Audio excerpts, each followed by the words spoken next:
जय भोलेनाथ। भोलेनाथ की कृपा सदा आप और आपके परिवारजनों पर बनी रहे। आज आप रसपान करेंगे फाल्गुन मास महात्म्य के आगे की कथा का। धर्मराज युधिष्ठिर से मार्कंडेय जी कहते हैं, राजन, पूर्व समय में आपस्तंभ नाम से प्रसिद्ध एक महर्षि हुए हैं, जो ब्राह्मणों में श्रेष्ठ और उपवास व्रत में तत्पर रहने वाले थे। उन्होंने काम, क्रोध, लोभ और मोह को सदा के लिए त्याग कर नर्मदा और मत्स्या के संगम के जल में प्रवेश किया था। जल के भंवर में बैठे हुए महातपस्वी आपस्तंभ को मल्लाहों ने मछलियों सहित जाल उठाते समय जल के बाहर खींच लिया। उन्हें इस दशा में देखकर वे निषाद भय से व्याकुल हो गए और मुनि के चरणों में प्रणाम करके इस प्रकार कहने लगे, हे ब्राह्मण, हमने अनजाने में बड़ा भारी अपराध कर डाला है, आप उन्हें क्षमा कर दीजिए। इसके सिवा इस समय आपका प्रिय कार्य किया है, उसके लिए हमें आज्ञा दीजिए, हम अवश्य करेंगे। मुनि ने देखा कि इन मल्लाहों द्वारा यहाँ की मछलियों का बड़ा भारी संहार हो रहा है। ये देखकर उनका हृदय करुणा से भर गया। वे दुखी होकर कहने लगे, भेद दृष्टि रखने वाले जीवों के द्वारा दुख में डाले हुए प्राणियों की ओर जो अपने सुख की इच्छा से कभी ध्यान नहीं देता, उससे बढ़कर क्रूर इस संसार में दूसरा कौन है। अहो, स्वस्थ प्राणियों के प्रति ये निर्दयतापूर्ण अत्याचार और स्वार्थ के लिए उनकी जान लेना, उन्हें मारना, ये कैसे आश्चर्य की बात है। ज्ञानियों में भी जो केवल अपने ही हित में तत्पर है, वो श्रेष्ठ नहीं है, क्योंकि अगर ज्ञानी पुरुष भी अपने स्वार्थ का सहारा लेकर ध्यान में स्थित होते हैं, तब तो इस जगत के दुखातुर प्राणी भला किसकी शरण में जाएंगे। जो मनुष्य स्वयं अकेला ही सुख भोगना चाहता है, उसे मुमुक्षु पुरुष पापी से भी महापापी बताते हैं। मेरे लिए वो कौन सा उपाय है जिससे मैं दुखी मन वाले संपूर्ण जीवों के भीतर प्रवेश करके अकेला ही सबके दुखों को भोगता रहूं। मेरे पास जो कुछ भी पुण्य है वो सभी दीन दुखियों के पास चला जाए और उन्होंने जो कुछ पाप किया हो वो सब मेरे पास आ जाए, मैं उनके पाप का भागीदार हो जाऊं। इन दरिद्र, विकलांग तथा रोगी प्राणियों को देखकर जिसके हृदय में दया नहीं उत्पन्न होती, वो मेरे विचार से मनुष्य नहीं, राक्षस है। जो समर्थ होकर भी प्राण संकट में पड़े हुए भय विह्वल प्राणियों की रक्षा नहीं करता, वो उसके पाप को खुद भोगता है। इसलिए मैं इन दीन दुखी मछलियों को दुख से मुक्त करने का काम छोड़कर मुक्ति को भी वरण नहीं चाहता। फिर स्वर्गलोक की तो भला बात ही क्या है। मुनि का ये वचन सुनकर मल्लाह लोग बहुत घबरा गए। उन्होंने महाराज नाभाग के पास जाकर सभी बातें यथार्थ रूप से बतलाई। नाभाग भी ये सारा वृतांत सुनकर अपने मंत्रियों और पुरोहितों के साथ मुनि का दर्शन करने के लिए तुरंत ही वहां आ गए। राजा ने उन देवकल्प महर्षि का भलीभांति पूजन करके कहा कि हे भगवान, आज्ञा दीजिए, मैं आपकी कौन सी सेवा करूं। तब आपस्तंभ मुनि बोले, राजन, ये मल्लाह बड़े दुख से अपनी जीविका चलाते हैं। इन्होंने मुझे जल से बाहर निकालकर बड़ा भारी परिश्रम किया है, इसलिए तुम मेरा जो उचित मूल्य समझो वो इन्हें दे दो। तब नाभाग कहने लगे कि भगवान, मैं इन निषादों को आपके बदले में 1 लाख सोने की मुद्रा देता हूँ। आपस्तंभ ने कहा कि राजन, मेरा मूल्य 1 लाख ही नियत करना उचित नहीं है। मेरे योग्य जो भी मूल्य बनता हो वो इन्हें अर्पित कर दो। इस संबंध में अपने मंत्रियों के साथ अच्छे से विचार कर लेना। नाभाग कहने लगे, हे ब्राह्मण देवता, अगर पूर्वोक्त मूल्य उचित नहीं है तो इन निषादों को 1 करोड़ दे दिया जाए, और अगर वो भी आपके योग्य नहीं हो तो आज्ञा दीजिए, उससे भी अधिक इन्हें दिया जाएगा। आपस्तंभ मुनि बोले, राजन, मैं 1 करोड़ या इससे अधिक मूल्य के योग्य नहीं हूं। मेरे योग्य मूल्य चुकाओ और ब्राह्मणों से सलाह करो। राजा ने कहा, अगर ऐसी बात है तो मेरा आधा या पूरा राज्य इन निषादों को दे दिया जाए, और मेरी राय में ये मूल्य आपके योग्य होगा मुनिवर। किंतु आप किस मूल्य को पर्याप्त मानते हैं वो स्वयं ही बताने की कृपा करें। राजा की बात सुनकर कुछ देर बाद आपस्तंभ मुनि कहने लगे, राजन, तुम्हारा आधा या पूरा राज्य भी मेरे लिए उचित मूल्य नहीं है। मूल्य वो दो जो मेरे योग्य हो। समझ में नहीं आता हो तो ऋषियों के साथ विचार कर लो। महर्षि का ये वचन सुनकर मंत्रियों और पुरोहितों के साथ विचार विमर्श करते हुए धर्मात्मा राजा नाभाग बड़ी चिंता में पड़ गए। उसी समय संयोगवश महातपस्वी लोमश ऋषि वहां आ गए। उन्होंने नाभाग से कहा कि राजन, भय मत करो, मैं मुनि को संतुष्ट कर लूंगा। राजा बोले, महाभाग, अब आप ही इनका मूल्य बता दीजिए, नहीं तो ये महर्षि क्रोध में आकर मेरे परिवार, कुल, बंधु बांधव और समस्त चराचर त्रिलोकी को भस्म कर सकते हैं। फिर मुझ जैसे अत्यंत तुच्छ, दीन और विषय मनुष्य की तो बात ही क्या है। लोमश ने कहा, महाराज, तुम उनका मूल्य देने में समर्थ हो। श्रेष्ठ ब्राह्मण जगत के लिए पूजनीय हैं और गौएं भी दिव्य और पूजनीय मानी गई है, इसलिए तुम उनके मूल्य के रूप में गौ ही दे दो। लोमश जी का ये वचन सुनकर राजा नाभाग मंत्री और पुरोहितों के साथ बहुत प्रसन्न हुए और बड़ी प्रसन्नता के साथ बोले, भगवान उठिए उठिए, मुनिश्रेष्ठ, ये तो आपके लिए योग्यता मूल्य प्रस्तुत कर दिया गया है। आपस्तम्भ ने कहा, अब मैं प्रसन्नता पूर्वक उठता हूँ। राजन, तुमने उचित मूल्य देकर मुझे खरीद लिया है। मैं गौओं से बढ़कर दूसरा मूल्य कोई ऐसा नहीं देखता जो परम पवित्र और पापों का नाश करने वाला हो। गौओं की सदा परिक्रमा करनी चाहिए और वे सदा सबके लिए वंदनीय हैं, पूजनीय हैं। गौएं मंगल का स्थान है, दिव्य हैं। स्वयं ब्रह्मा जी ने इन्हें दिव्य गुणों से विभूषित बनाया है। जिनके गोबर से ब्राह्मणों के घर और देवताओं के मंदिर भी शुद्ध होते हैं, उन गौओं से बढ़कर अन्य किसे बताएं। गौओं के मूत्र, गोबर, दूध, दही और घी, ये पांचों वस्तुएं पवित्र हैं और संपूर्ण जगत को भी पवित्र करती हैं। गाय मेरे आगे रहें, गाय मेरे पीछे रहें, गाय मेरे हृदय में रहें और मैं सदा गौओं के मध्य में ही निवास करूं। जो प्रतिदिन तीनों संध्याओं के समय नियम परायण और पवित्र होकर गावों में जागृतो नित्यम इत्यादि श्लोक का पाठ करता है, वह सब पापों से मुक्त होता और अंत में स्वर्गलोक को जाता है।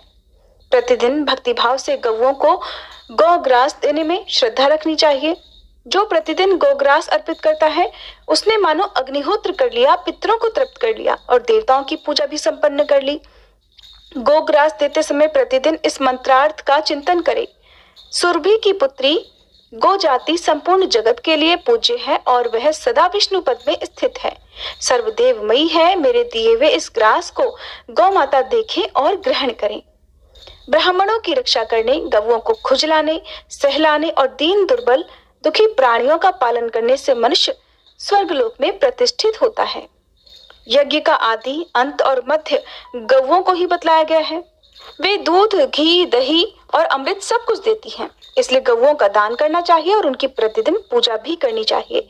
ये गौएं स्वर्गलोक में जाने के लिए सीढ़ी के समान हैं।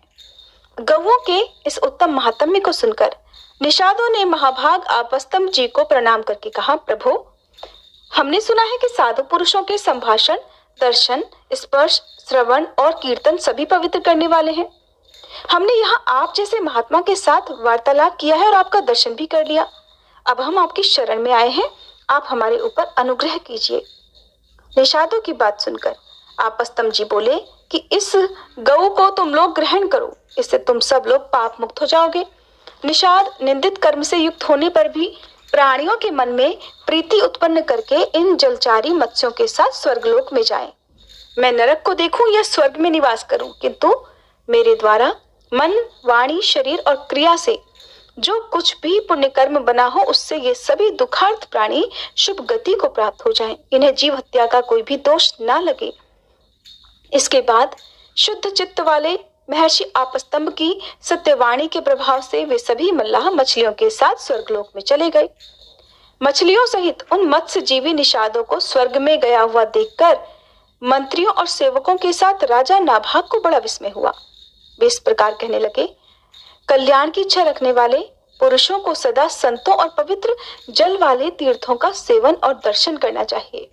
इस जगत में एक क्षण के लिए भी यदि उनका संग कर लिया जाए तो वो कभी निष्फल नहीं जाता। इसलिए साधु महात्माओं के पास बैठे और उन्हीं के साथ उत्तम कथा वार्तालाप करें। इसके बाद आपस्तम्भ मुनि और महातपस्वी लोमश ने तरह तरह के उत्तम पद सुनाकर राजा को बोध प्राप्त कराया। तब राजा ने परम दुर्लभ धर्ममयी बुद्धि धारण की। इसके बाद वे दोनों महर्षि राजा नाभाग की प्रशंसा करते हुए कहने लगे, अहो राजेंद्र, तुम धन्य हो, क्योंकि तुम्हारी बुद्धि धर्म में तत्पर हुई है। मनुष्यों के लिए धर्म परम दुर्लभ है और खासकर राजाओं के लिए तो वो और भी दुर्लभ है। अगर राजा राज्यमत से उन्मत्त होकर अपने धर्म का त्याग ना करे तो उससे बढ़कर दूसरा कौन हो सकता है। धर्म ही ध्रुव है, वह सदा अटल रहने वाला है। राज्य तो मोह रूप अथवा मोह का आश्रय है, वो स्थिर रहने वाला कभी नहीं है। लेकिन राज्य विषयक मोह होने पर नरक की प्राप्ति अत्यंत ध्रुव है। इसलिए विद्वान पुरुष राज्य की निंदा करते हैं। विषय की कामना रखने वाले अविवेकी मनुष्य ही राज्य को मान्यता देते हैं। राज्य का लोभ करते हैं। विद्वान पुरुष तो सदा उसे नरक के समान ही देखते हैं। इसलिए महाराज, अगर तुम अपने लिए सनातन गति चाहते हो तो तुम्हें अपने मन में शोक, मोह और मद अर्थात गर्व को कभी स्थान नहीं देना चाहिए। मार्कंडेय जी कहते हैं, हे धर्मराज युधिष्ठिर, ऐसा कहकर वे दोनों महात्मा आपस्तंभ और लोमश अपने अपने आश्रम को चले गए। राजा नाभाग ने भी वरदान पाकर फिर बड़ी प्रसन्नता से अपने नगर में प्रवेश किया। महाराज, इस तीर्थ में स्नान करके मत्स्येश्वर की पूजा करो। इसी तीर्थ के प्रभाव से महाभाग आपस्तंभ और मत्स्य जीवी निषाद मछलियों के साथ दिव्य लोक को प्राप्त हुए थे। वे सब आज भी दिव्य कांति धारण करके वैष्णव धाम में विहार करते हैं। मार्कंडेय जी कहते हैं, राजन, अब मैं पापों का नाश करने वाले दूसरे तीर्थ का महात्म्य भी बताऊंगा, ध्यान से सुनो। नर्मदा के तट पर कलहंस नाम से विख्यात एक देवर्षि ध्यान लगाया करते थे। उनके मनोहर आश्रम में बहुत से ब्रह्मर्षि निवास करते थे। वे शाक और मूल फल खाकर जप और ध्यान में तत्पर रहा करते थे। युधिष्ठिर, सभी प्राणियों के हित में संलग्न रहने वाले कलहंस जी भगवान शिव के ध्यान में स्थित होकर 15,000 वर्षों तक एक पैर से ही खड़े रहे। उनकी कठिन तपस्या और ध्यान निष्ठा से इंद्र को बड़ा भय हुआ और वे कुबड़े तथा नाटे ब्राह्मण का रूप धारण करके कलहंस के आश्रम पर गए। वहां पहुंचकर उन वृद्ध ब्राह्मण ने पूछा कि तपोधन, आप किस उद्देश्य से तपस्या कर रहे हैं?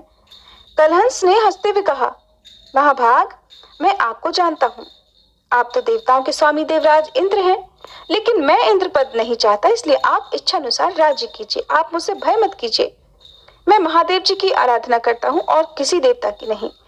महर्षि का वचन सुनकर देवराज इंद्र कहने लगे, महाभाग, आप मुझसे वर मांग लीजिए, जिससे आपको भगवान शंकर के दर्शन अवश्य ही प्राप्त हो जाएंगे। सुनकर कलहंस ने कहा, देवराज, मैं तो भगवान शंकर को छोड़कर और किसी भी देवता से किसी भी वरदान की याचना कभी नहीं करूंगा। उनके ऐसा कहने पर इंद्र संपूर्ण कामनाओं से संपन्न होकर वापस लौट गए।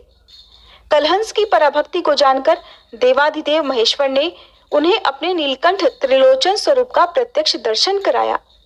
महादेव जी का वो स्वरूप देखकर मुनिश्रेष्ठ कलहंस ने साष्टांग प्रणाम किया और इस प्रकार उनकी स्तुति की कि महादेव, आपको नमस्कार है। हे नीलकंठ त्रिलोचन, आपको नमस्कार है। आप कल्याण स्वरूप और परम शांत हैं, आपको नमस्कार है। हाथ में त्रिशूल धारण करने वाले हे महादेव, आपको नमस्कार है। सबको जन्म देने वाले भगवान शिव को नमस्कार है। जिनका दूसरा कोई स्वामी नहीं है, उन महेश्वर को बारंबार नमस्कार है।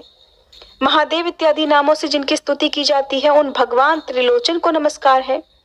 कल्याण की प्राप्ति कराने वाले देवता शिव को नमस्कार है। हे पंचमुख शंभो, आपको नमस्कार है। हे महाशिव, आपको नमस्कार है। ब्रह्मा जी का लोक, वन और पाताल जिनका स्वरूप है और जिनके कंठ में नील चिन्ह शोभा पा रहा है, उन भगवान शिव को नमस्कार है। कली और काल स्वरूप आपको नमस्कार है। श्रीकंठ, नागेंद्र भूषण, आपका आधा शरीर उमा स्वरूप और आधा उमा वल्लभ रूप है, आपको नमस्कार है। आपके गुण तथा रूप अनंत हैं। आप सर्पों का यज्ञोपवीत धारण करते हैं, आपको बारंबार नमस्कार है। शब्द, स्पर्श, रूप, रस, गंध, बुद्धि, मन और अहंकार, ये 8 तत्व आपकी 8 मूर्तियां हैं। हे अष्टमूर्ते, आपको नमस्कार है। आप ही सूर्य, अर्यमा, भग, त्वष्टा, पूषा, अर्क, सविता, रवि, गभस्तिमान, काल, मृत्यु और प्रकाश करने वाले धाता, ये 12 आदित्य रूप हैं। पृथ्वी, जल, तेज, वायु और आकाश भी आप ही हैं। चंद्रमा, बृहस्पति, शुक्र, बुध और मंगल भी आपके ही स्वरूप हैं, आपको बारंबार प्रणाम है। ब्रह्मा, विष्णु आदि देवताओं को भी जिनका अंत नहीं मिलता, उन्हीं आप शिव की स्तुति संसार सागर में डूबे हुए प्राणियों में से कोई भी प्राणी कैसे कर सकता है? हे शूलपाणी, मैंने अज्ञान अथवा ज्ञान से जो कुछ भी अनुचित बात कह दी हो, उसके लिए मुझे क्षमा करें। मार्कंडेय जी कहते हैं, हे युधिष्ठिर, कलहंस द्वारा की हुई इस स्तुति को सुनकर महादेव जी बोले, महामते, मैं तुम्हारे इस स्तोत्र से बहुत प्रसन्न हूं, तुम कोई वर मांगो। कलहंस ने कहा, देव, इस स्थान पर कलहंसेश्वर नामक तीर्थ और एक शिवलिंग प्रकट होकर यहाँ किए हुए होम, दान आदि सत्कर्म अक्षय बने रहें। जो मनुष्य स्वाधीन या पराधीन होकर यहाँ पर मृत्यु को प्राप्त हो अपनी देह का त्याग करे, वो आपकी आज्ञा से स्वर्गलोक में जाए। हे कल्याणकारी महादेव, जो इस स्तोत्र के द्वारा आपकी स्तुति करे, वे बड़े से बड़े पापी भी क्यों ना हो, इस तीर्थ के प्रभाव से सभी शिवलोक को चले जाएं। महादेव जी बोले, मुने, इस चराचर त्रिलोकी में जो जिस जिस वस्तु की कामना करेगा उसे इस तीर्थ में वो सब कुछ निस्संदेह प्राप्त होगी। ऐसा कहकर भगवान शिव कैलाश पर्वत पर चले गए। इसके बाद जितेंद्रीय मुनि कलहंस भी ब्रह्मनिष्ठ मुनियों के साथ भगवान शिव के धाम में जाकर दिव्य भोगों का उपभोग करने लगे। हे युधिष्ठिर, ये मैंने जिन कलहंस का यश तुम्हें सुनाया है वे स्वारोचिष मनवंतर के आदि कल्प में हुए थे। कलहंस के इस उपाख्यान का श्रवण और कीर्तन करने से कलयुग में मनुष्य कष्ट नहीं पाते। वे पुत्र और स्त्रियों से संयुक्त होते हैं और पाप, माया तथा मोह से उनका पिंड छूट जाता है, क्योंकि इस उपाख्यान के द्वारा वे मन, वाणी और क्रिया से महादेव जी का चिंतन और स्मरण करते हैं। जय भोलेनाथ। आज की कथा समाप्त हुई। तो दोस्तों, आपको ये फागुन मास की कथा कैसी लगी कृपया कमेंट कर ज़रूर बताएं। वीडियो पसंद आया हो तो लाइक करें और अपने दोस्तों के साथ शेयर करें। ऐसी ही और भी बहुत सारी कहानियों को सुनने के लिए चैनल को सब्सक्राइब ज़रूर करें। धन्यवाद।